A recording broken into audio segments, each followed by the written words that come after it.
வணக்கம். 96 தத்துவங்களில் உள்ள நாடி மற்றும் ஆதாரம் பற்றி இப்பதிவில் காண்போம். நாடி 10. இடகலை. இடதுமூக்கு. இடகலை அல்லது சந்திர நாடி. வலக்கால் பெருவிரலில் இருந்து கத்தரிக்கோல் மாறலாக இடது மூக்கை பற்றி நிற்பது.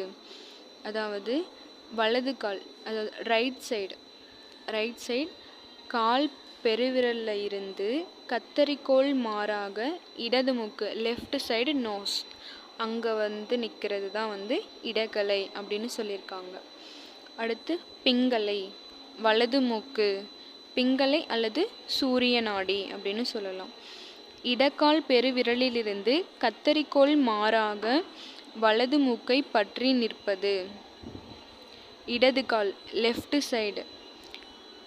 இடது கால் பெருவிரலிலிருந்து கத்தரிக்கோல் மாறலாக வலது மூக்கு, ரைட் சைடு நோஸ், அங்கே வரைக்கும் வர்றது தான் பிங்கலை அப்படின்னு சொல்லியிருக்காங்க. சுழுமுனை அல்லது நடுமூச்சு.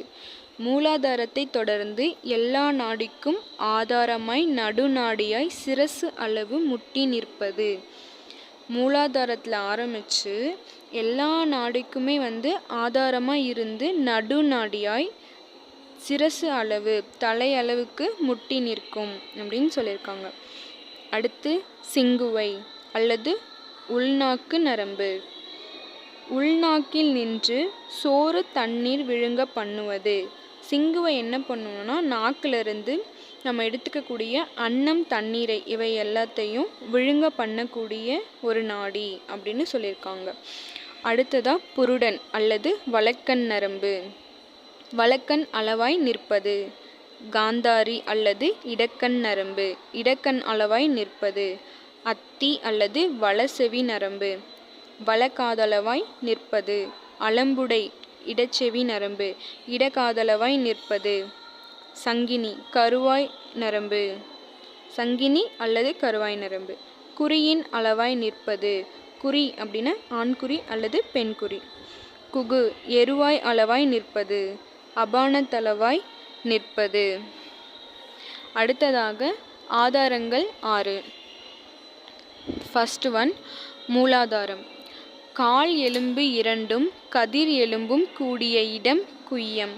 குய்யத்திற்கும் குதத்திற்கும் நடுவே குண்டலினி வட்டமாய், அந்த வட்டத்திற்கு நடுவே திரிகோணமாய், அந்த திரிகோணத்திற்கு நடுவே நாளிதழ் உடைய புஷ்ப வட்டமாய் கடம்பம்பூ போன்று இருக்கும்.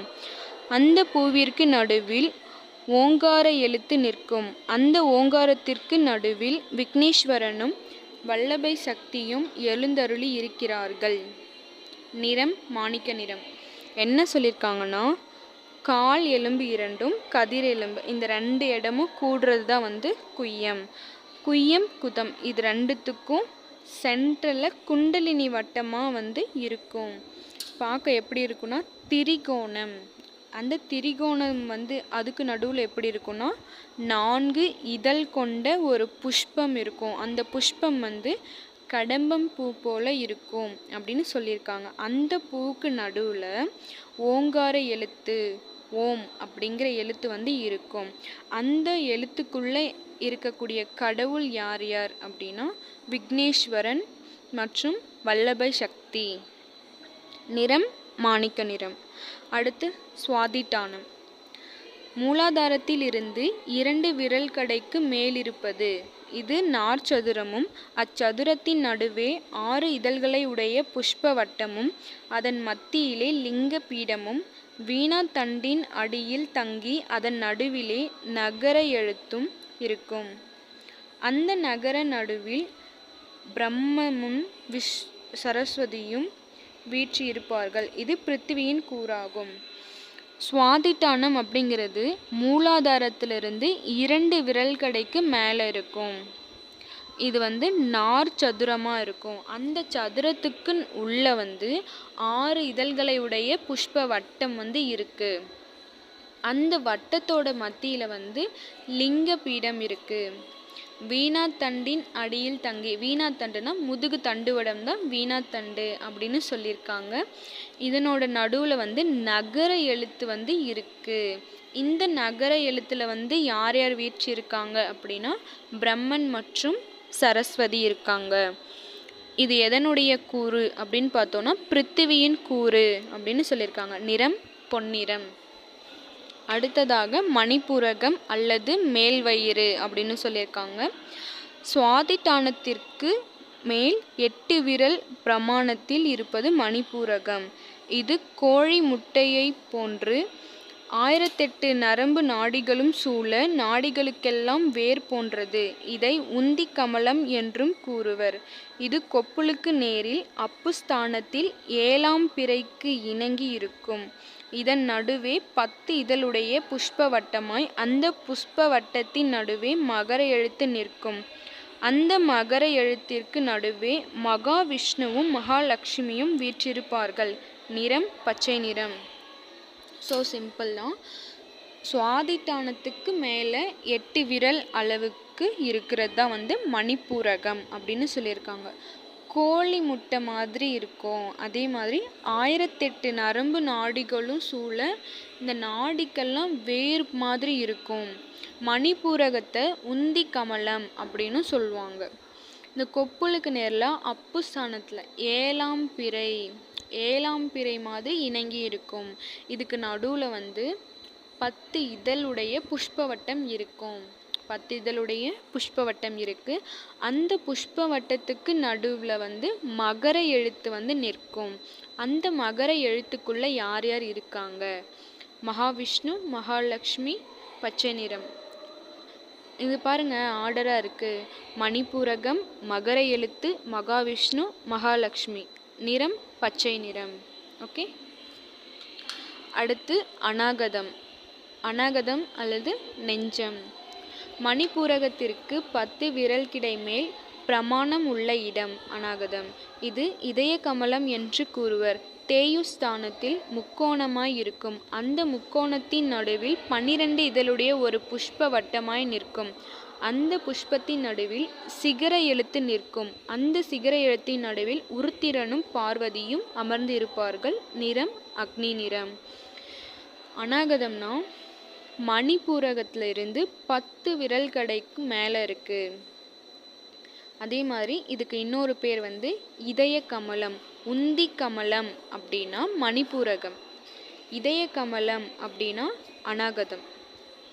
இது தேயுஸ்தானத்தில் முக்கோணமாக இருக்கும் அப்படின்னு சொல்லியிருக்காங்க. தேயுனா தீயோட ஸ்தானத்தில் முக்கோணமாக இருக்கும். அதில் வந்து ஒரு முக்கோணத்தின் நடுவில் என்ன இருக்கும் அப்படின்னா 12 இதழுடைய ஒரு புஷ்ப வட்டம் இருக்குது. அந்த புஷ்ப வட்டத்தில் சிகர எழுத்து வந்து இருக்குது. அந்த சிகர எழுத்தில் யார் யார் இருக்காங்க?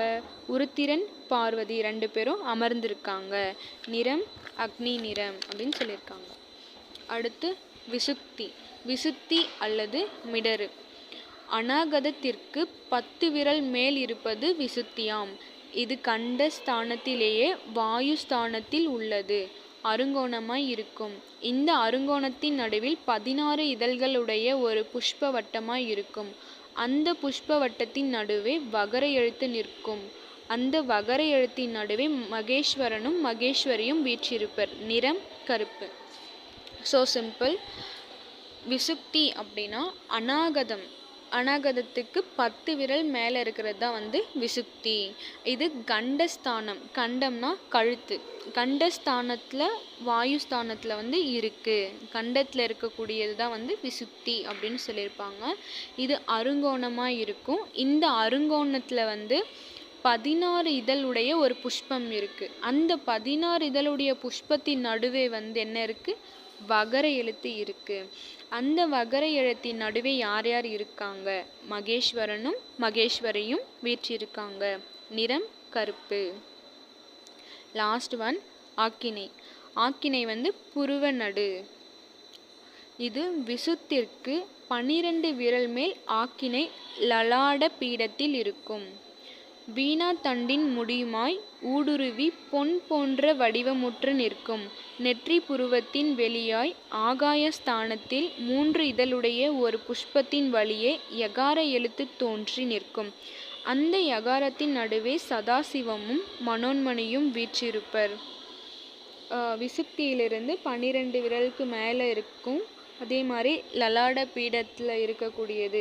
வீணா தண்டு அப்படின்னா முதுக தண்டுவடத்தை தான் வீணா தண்டு அப்படின்னு சொல்லியிருக்காங்க. வீணா தண்டின் முடியுமாய் ஊடுருவி பொன் போன்ற வடிவமுற்று நிற்கும். அது உள்ள ஊடுருவி பொன் போன்ற வடிவமுற்று நிற்குது அப்படின்னு சொல்லியிருக்காங்க. நெற்றி புருவத்தின் வெளியாய் ஆகாயஸ்தானத்தில், நெற்றி புருவம் ஆகாயஸ்தானத்தில் நின்று 3 இதழுடைய ஒரு புஷ்பத்தின் வழியே யகார எழுத்து தோன்றி நிற்கும். அந்த யகாரத்தின் நடுவே சதாசிவனும் மனோன்மணியும்.